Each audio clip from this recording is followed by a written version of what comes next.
Video में शुरुआत से बिगिनर जो है आप फ्रेश है, कभी भी आप टैली नहीं चलाए हैं और अभी स्टार्ट किया है टैली सीखना, तो मैं उस लेवल से शुरुआत करूंगा टैली को सिखाना। आपने अगर पहले भी सीख रखे हो तो इसमें टैली में तो आपके लिए ये वीडियो नहीं है, ये बिल्कुल बिगिनर के लिए है, शुरुआत की जो कर चुके हैं अभी कर रहे हैं टैली उसके लिए है ये। तो आगे बढ़ने से पहले मैं आपको रिक्वेस्ट करूंगा कि आप मेरे वीडियो को जो है लाइक करें और सब्सक्राइब करें चैनल को, क्योंकि मैं इसके लिए कोई आपसे फीस नहीं मांग रहा, बस आपको छोटा सा एक सब्सक्राइब का बटन आपको क्लिक करना है बस। तो हम फिर आगे बढ़ते हैं। तो यहाँ पर हमारे पास जो टैली ERP9 टैली होता क्या है, सबसे पहले ये हम क्वेश्चन करते हैं। टैली जो होता है अकाउंट से रिलेटेड जो भी इंफॉर्मेशन होता है मनी से रिलेटेड, किसी कंपनी में जो भी इंफॉर्मेशन होता है वो टैली के अंदर आप एंट्री करते हो। चाहे आप परचेज किए हो या सेल किए हो, पेमेंट किए हो, रिसीव किए हो, जो भी करते हो आप मनी से रिलेटेड इंफॉर्मेशन जो होता है हर एक कंपनी में होता है। और उसमें आप इस उसका जो भी एंट्री होता है वो टैली में ही करना होता है। तो हमारे पास जैसे टैली आप ओपन करोगे सबसे पहले हमारे पास आता है एक्टिवेट योर लाइसेंस। मतलब अगर आप टैली आपने खरीद रखा है, आप एक्टिवेट करना चाहो तो कर सकते हो इसे। अगर आपने खरीदे तब जाके, नहीं अगर खरीदे हो तो आपको आना है एजुकेशन मोड पे। ये आपका क्या करता है, आपको सीखने के लिए देता है बट वर्क करने के लिए नहीं देता। इसमें थोड़ा सा लिमिट लगा के रखा गया है इसमें। और उससे जो होता है वो लिमिट क्या होता है मैं आपको आगे बताऊंगा उसमें। बट इससे कोई मतलब ज्यादा डिफरेंस नहीं होता है, सीखने वाले के लिए बहुत अच्छा है, कोई दिक्कत नहीं, फ्री ऑफ कॉस्ट आपको इंस्टॉल करके आप इसमें सीख सकते हो। तो हम आएंगे वर्क इन एजुकेशन मोड, और इसमें आने के बाद हमारे पास ऐसे आ गया, आपके पास कुछ इस तरह से आएगा वर्क इन एजुकेशन मोड में। तो हमारे पास यहाँ पर आ रहा है कंपनी इंफॉर्मेशन, सेलेक्ट कंपनी आ रहा है। जब हमने पहले कोई कंपनी बना के रखा है वो आप इस यहाँ से ओपन कर सकते हो। Log in at remote user, इसका मतलब ये होता है कि आपका टैली का कंपनी कहीं और है, जैसे मुंबई में है, और आप उसे ब्रांच ऑफिस में आप गाजियाबाद दिल्ली या फिर आप चेन्नई में जाकर काम कर रहे हो, तो उस समय आपको एक आईडी मिलेगा, एक पासवर्ड मिलेगा। आप लॉगिंग एट रिमोट यूजर पर जाके आईडी पासवर्ड डाल के आप उसमें वर्क कर सकते हो। मगर ओरिजिनल कंपनी जो इंस्टॉल है वो है मुंबई में, जो हेड ऑफिस है, तो वहां पर अब ब्रांच ऑफिस से आप जो है लॉगिन करके काम कर सकते हो। तो हम आएंगे यहाँ पर क्रिएट कंपनी में। हम क्या करेंगे, पहले कंपनी बनाना सीखेंगे। तो जब क्रिएट कंपनी पर हम क्लिक करते हैं तो हमारे पास आता है यहाँ पर डायरेक्टरी। डायरेक्टरी का मतलब होता है आपका डाटा कहाँ पर सेव करना चाहते हो, C drive, D drive, E drive, जहां भी करना चाहते हो आप सेव कर सकते हो। अगर आप ड्राइव के बारे में आपको नहीं पता है तो आपको क्या करना है, एक्सप्लोरर खोलना है और उसमें दिस पीसी पे क्लिक करो तो ये हमारा ड्राइव होता है, सी ड्राइव होता है। और भी ऐसा होता है जिसमें डी ड्राइव, ई ड्राइव होता है, उसमें सेव करके रख सकते हो। तो सी ड्राइव में इसलिए हम नहीं रखते क्योंकि इसमें विंडो होता है, विंडो कई बार करप्ट करता है तो हमारा डेटा भी करप्ट हो सकता है, इसलिए हम डी ड्राइव, ई ड्राइव में रख सकते हैं।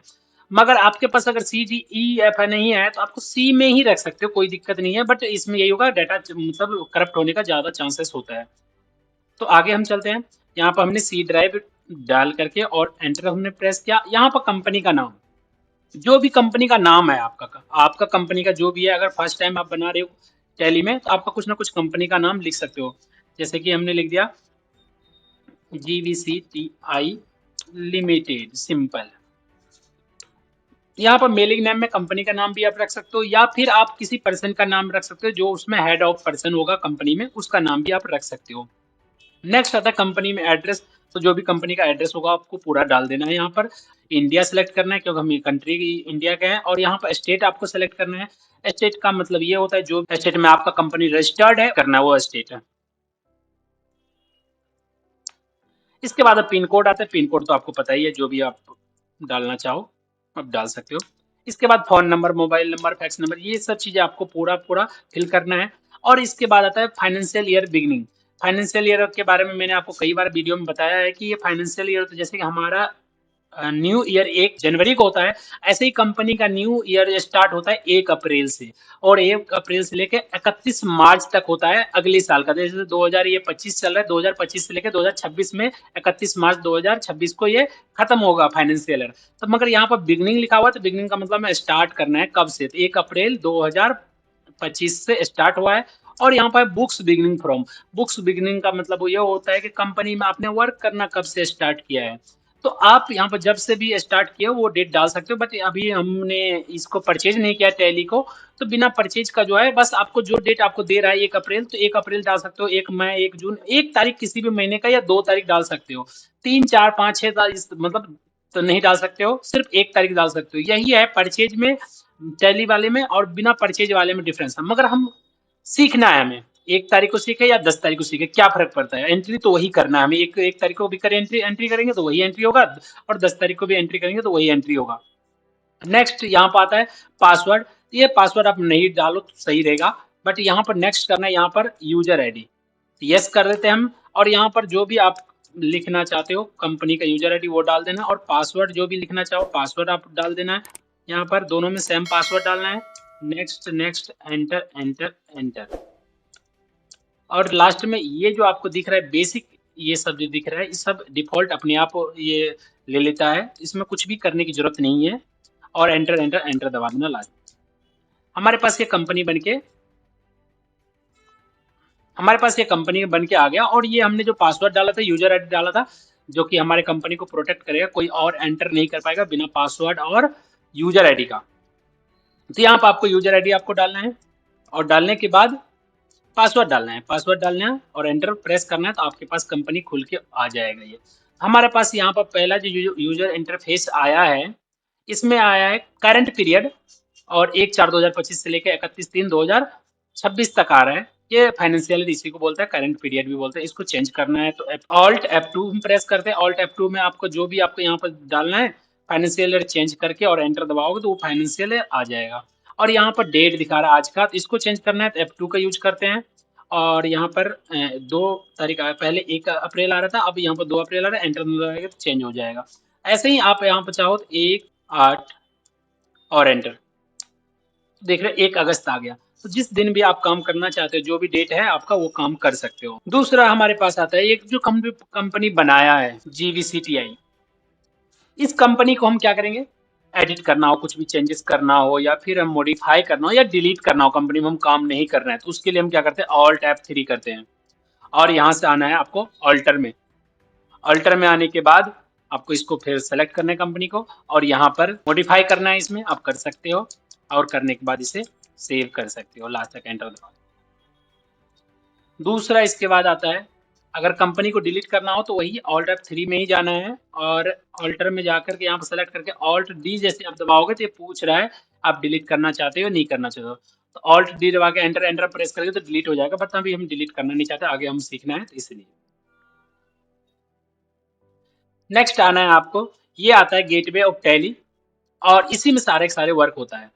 अब कंपनी में सबसे पहले जो आता है गेटवे ऑफ टैली में आता है मास्टर, मास्टर में आता है अकाउंट्स इन्फो।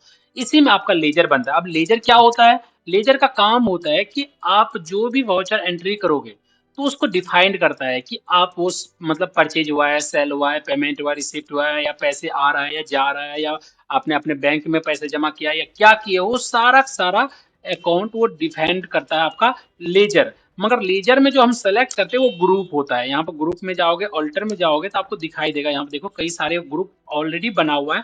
इसको हमें छेड़छाड़ ज्यादा नहीं करना है, जब हम आगे सीखेंगे फिर इसमें ग्रुप बनाना भी सिखाऊंगा, और ग्रुप में आप एडिट करना भी बताऊंगा। अभी हम लेजर में चलते हैं, और लेजर में यहाँ पे जैसे नॉर्मल सिंपल परचेज का लेजर बना लेता हूँ, PURCHASE। परचेज का यहाँ पर हमने बनाया, और अंडर उसका अंडर जो आता है परचेज अकाउंट में आता है। अब अंडर आपको कैसे पता चले किसके अंडर क्या आएगा, तो उसके लिए मैं आपको पीडीएफ दे दूंगा, आप मुझे कमेंट कीजिएगा, मैं आपको पीडीएफ सेंड कर दूंगा किसके अंडर क्या आता है, आप उसे याद करके और अपने हिसाब से यूज कर सकते हो। तो यहाँ पर परचेज अकाउंट आ गया। ऐसे ही मैं बनाता हूँ एक सेल अकाउंट, यहाँ पर सेल्स का बनाता हूँ लेजर, और यहाँ पर सेल अकाउंट में आ जाएगा। और यहाँ पर आपको एंटर एंटर एंटर करना, बाकी बात पर किसी पर अभी कोई ध्यान नहीं देना है, कोई जरूरत है उतना नहीं है अभी फिलहाल में, बस सेल बनाया, सेल अंडर उसका डाला, सेल्स अकाउंट और रेंट। ये रेंट आता है इनडायरेक्ट एक्सपेंस में आता है, इनडायरेक्ट एक्सपेंस एंटर। सैलरी भी ऐसे ही बना सकते हो, सैलरी बनाने के बाद इसका अंडर भी इनडायरेक्ट एक्सपेंस आता है, और एंटर एंटर एंटर ये आता है। अब क्या करना है, हम 2-3 लेजर बना रहे हैं, इस लेजर को अगर एडिट करना हो, डिलीट करना हो, या मॉडिफाई कुछ भी करना हो, तो उसके लिए उसी के नीचे आपका ऑल्टर आता है, और ऑल्टर में एंटर दबाओगे तो यहाँ पर ये आ जाएगा। देख रहे हैं कई सारा है, इसमें कुछ भी आपको मॉडिफाई करना है तो एंटर आप प्रेस करके और इसको आप सही कर सकते हो। अगर डिलीट करना है तो ऑल्ट डी करोगे तो डिलीट हो जाएगा। डिलीट हमें अभी करना नहीं, बैक करना है, बैक करना।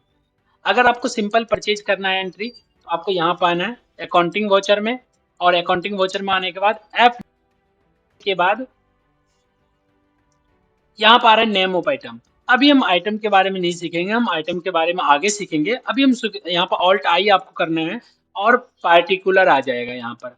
और पार्टिकुलर में क्या करना है आपको, यहाँ पर सप्लायर इनवॉइस नंबर, मतलब हमने कुछ भी परचेज करा है, परचेज का जो भी करेंगे तो उसका कुछ ना कुछ हमें बिल मिलेगा, तो उसका जो बिल का नंबर होगा आपको वो सप्लायर इनवॉइस नंबर में ही डालना है।